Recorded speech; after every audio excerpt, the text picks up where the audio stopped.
Hi everyone, hi everyone, hi everyone, hey everyone, what's going on? Hey, what's going on everyone? My name is Kenta from American Hako and welcome to another episode of Eye on Hako. Man, how time flies, right? We're now in December. This is the last episode of Eye on Hako. This is it.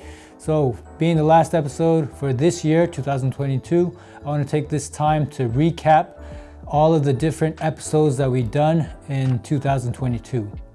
So just as a recap, in total, we covered 4 different Eye on Hako episodes. Now that's a little bit less. I would have liked to done more. I would have done 6 actually, but that's what we were able to do this year, 4 episodes of Eye on Hako this year. And in those 4 episodes, we covered the FX801, we covered the FT802, we covered the DPF300 depaneling table, and also the FX805, which was our new product we just launched in October. So those are the 4 episodes that we've done for this year. Now, I want to take this time to do a little recap and show you guys some clips and also some teaser videos of those episodes. So make sure you stick around and check those out.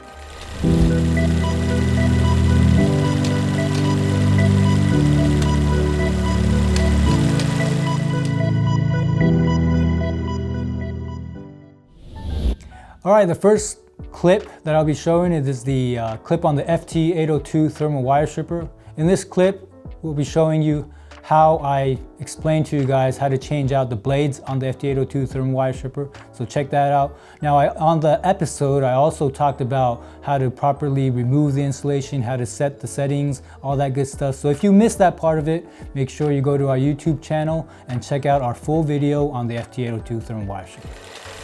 Now the blade, the FT802 comes with the handpiece. That's this handpiece right here.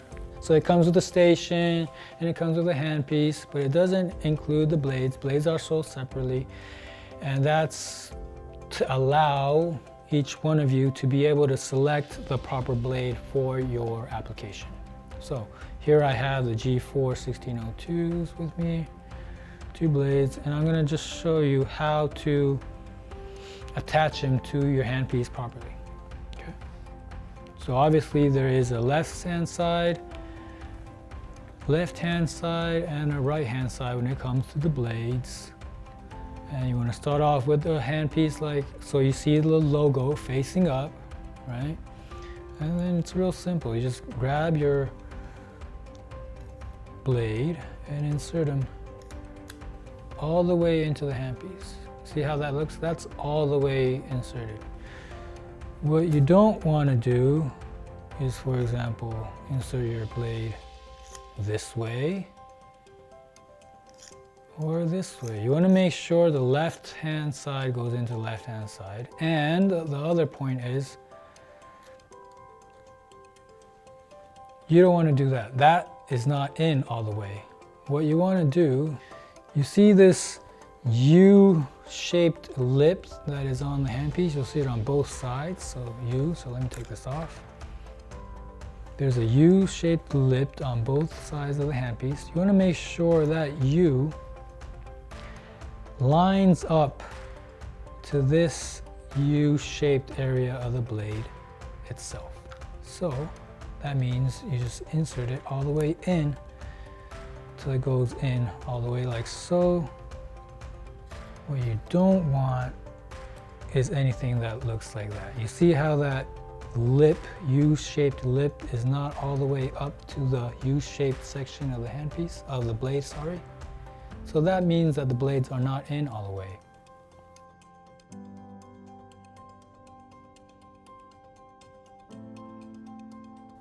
And now, why am I going over this in detail?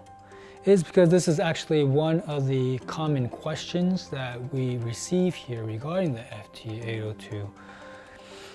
A lot of times, or not a lot of times, but sometimes you will get calls from customers saying that, hey, my FT802 is not working. The display on the station is displaying HE. So you can see that the HE is popping up on my display here. And that is, once again, because the blades aren't inserted in all the way. It's not making the proper contact, the handpiece and the blade. So all you have to do is just make sure you insert the blades all the way into the handpiece, and then from there you get your set screws. Maybe insert them in halfway. There's two set screws, one for each side. Insert them halfway, and from here, if you're using the notch ones, what you can do is, let me try to move that further back. There you go. And then I'll align them, align the notches, align the holes, make sure everything's aligned. And then from there, tighten down the set screws once again. Okay, now I know that the alignment is perfect and the notches line up perfectly. Score it, twist both sides, separate it. Once you get that separation from here, you just want to be twisting and pulling. That's how you remove the insulation or strip the insulation when using a thermal wire stripper. That's the proper way. All right, welcome back. Now in this next clip we have is for the DPF 300 depaneling table. And in this clip, I gave a quick demonstration of how to depanel a board and also how to change out the guides and bits in this clip. So make sure you check that out. And also during the video, there's other important information I covered about how to change out dust filters and also how to turn on and off the station. So again, if you missed out on the full episode, go to our YouTube channel and you can check out the full episode there.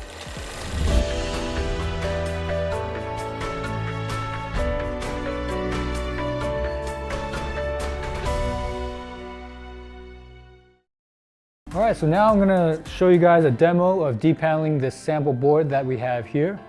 But before we get started on that, let's go over a little bit on the control panel of the DPF 300. Here we have the main disconnect switch. Turn it, it'll give power on to the machine.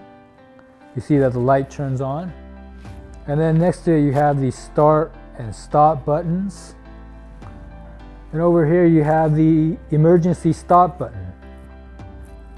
And at the very end you have a connection point for your ESD wrist strap. So that's the explanation of the front control panel. Make sure when you're using the table you have an ESD wrist strap attached, and make sure you're always using safety goggles. So now I'm going to show you guys a demo of depaneling this sample board. Turn on the main disconnect switch. You'll see that the power light comes on. You'll see the start and stop button. So when you're ready to use, simply press the start button.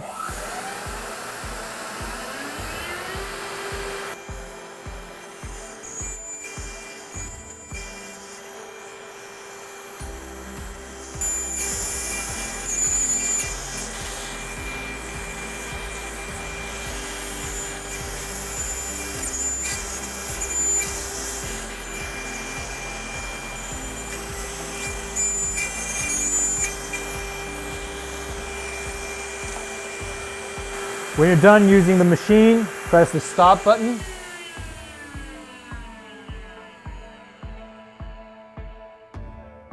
Then kill the power to the table. So the first step when you want to remove or replace your guides and bits is to remove the vacuum hose or the vacuum tube that's attached to the end of the guide. Just like that. From there, you're going to grab your hex key and loosen 1, 2. Loosen those 2 set of hex screws.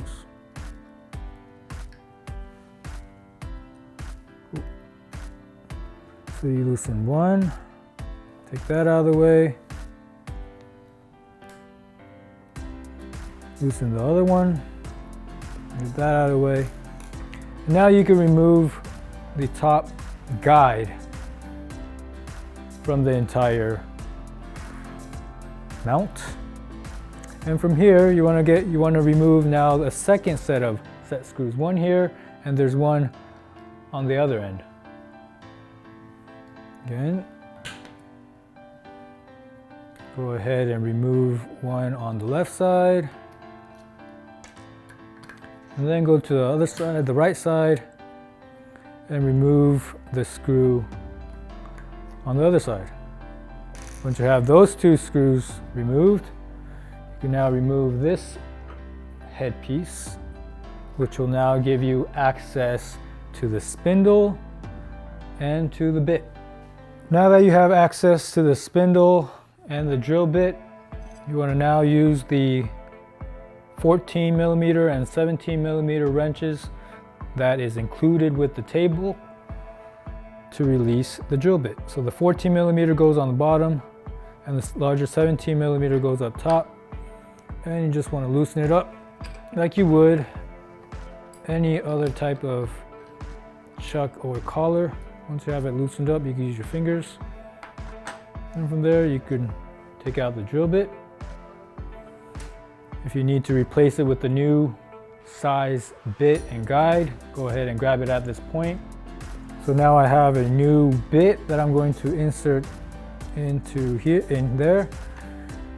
You can finger tighten it up to a certain point. And then from there, again, use the 17mm wrench to tighten down the drill bit.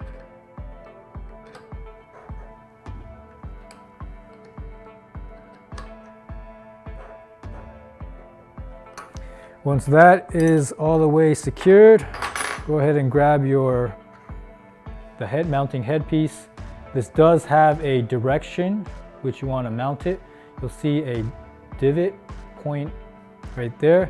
That should match up to the marking on the table down there. So line those 2 points up like so. Grab the hex screws that you originally loosened up.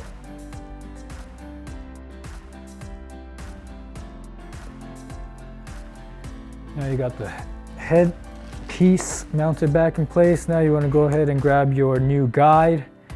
Now that was a 1.9mm bit that I put in there on the spindle. So now I have a 1.9mm guide. I'm going to go ahead and place that over the bit. Grab your set of smaller hex screws. Right.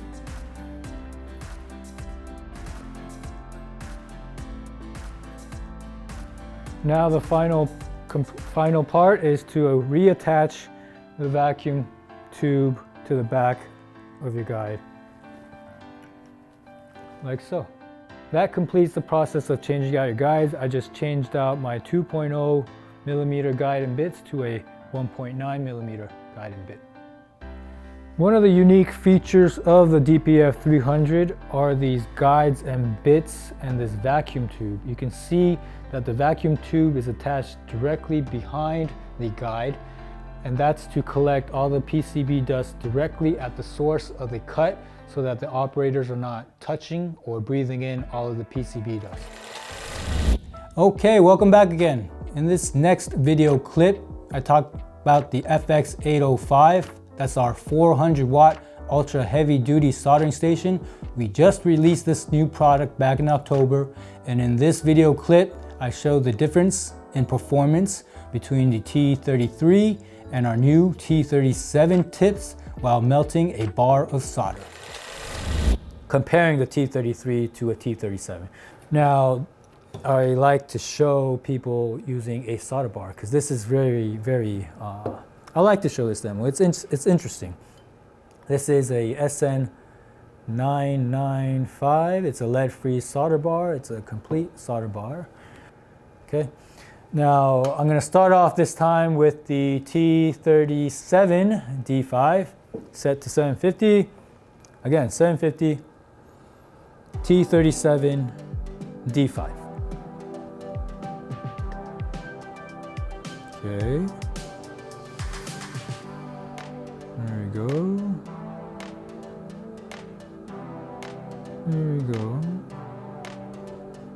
And as I'm melting,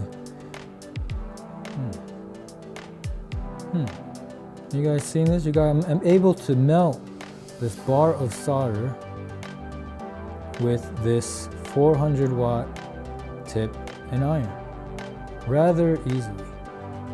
Now if you take a look also on the display, you'll see what my sensor is actually doing. I have it set to 750, but once I hit a large mass, it'll drop down. It'll drop down to maybe 730, sometimes around 710, it'll recover. And see how quickly it is recovering, all right? Now again, this is all with the T37 tip, okay? And I'm able to melt that solder, no problem. Bar of solder, no problem. I can do this all day and melt the entire thing. Now, as a comparison, let's go back. I'm gonna go back. Let me put the T33 tip in the slot. And I'm gonna remove my T37, change it with the T33. And let me give it a few seconds for it to reach temperature. And since I've already melted one side, I'm gonna flip it around and use the other side. And it's getting up to a set temperature of 750. It's T33, so it's only gonna deliver 260 watts of power. And here I go with the T33 D5. Remember, it's a 260 watts of power. So here we go. Now I'm doing the same type of motion. And I'm trying to melt this bar, and it is going, but you can tell, I can tell, and I'm sure you guys can tell by the way it's melting that it's a little bit slower compared to the T37 tip. And that's where the extra wattage comes into play. And also, I told you guys to take a look at the display on the station itself. You can tell, with the T37s, when I was doing this, the temperature, it'll drop, down anywhere to, 709. Sometimes it'll be close to 700, but it didn't really get back down that far from 700. Whereas if you take a look at this temperature, the more I melt it, it continues to drop. And that's because the solder bar is taking away the heat from the soldering iron. It's right now it's at 620. And it's not recovering as quickly as the T37 series of tips and the 400 watt iron.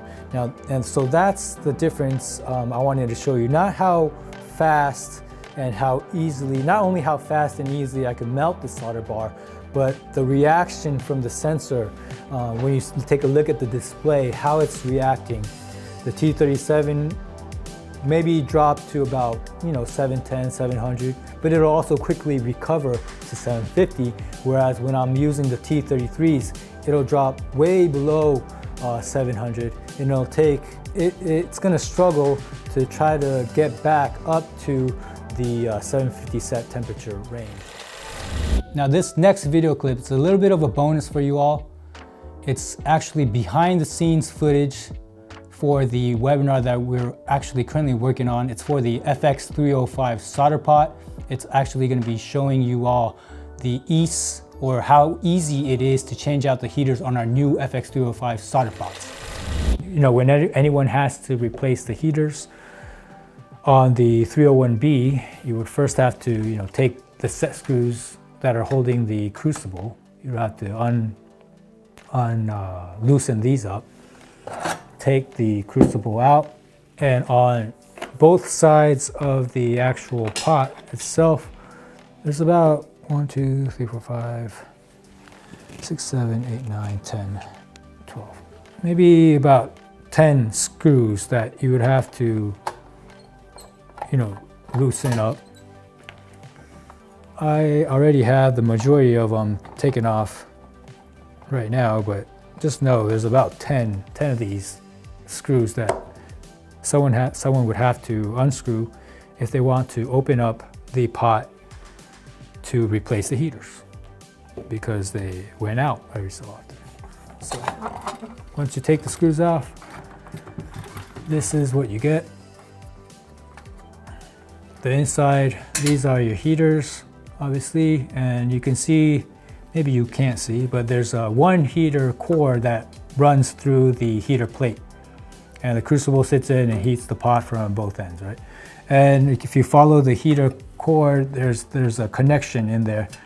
It's kind of hard for someone to get their fingers in there to pull out the connector and replace the heaters, right? So that's the process you have to go through. And also, those two plates is where the crucible will sit on. And there's like a metal plate underneath that. And we also had some issues with solder leaking. Once the crucible, there were holes in the crucibles, and the solder would leak out, and it wouldn't catch it on that plate down below. So that's another. Those are some of the things that we pointed out to the engineers in Japan for improvements on the upcoming FX, not upcoming, on the newer FX305, and they did that. So let me tighten these screws in, and then I'll show you what some of the improvements are on the 305 before I turn them on. You know, power-wise,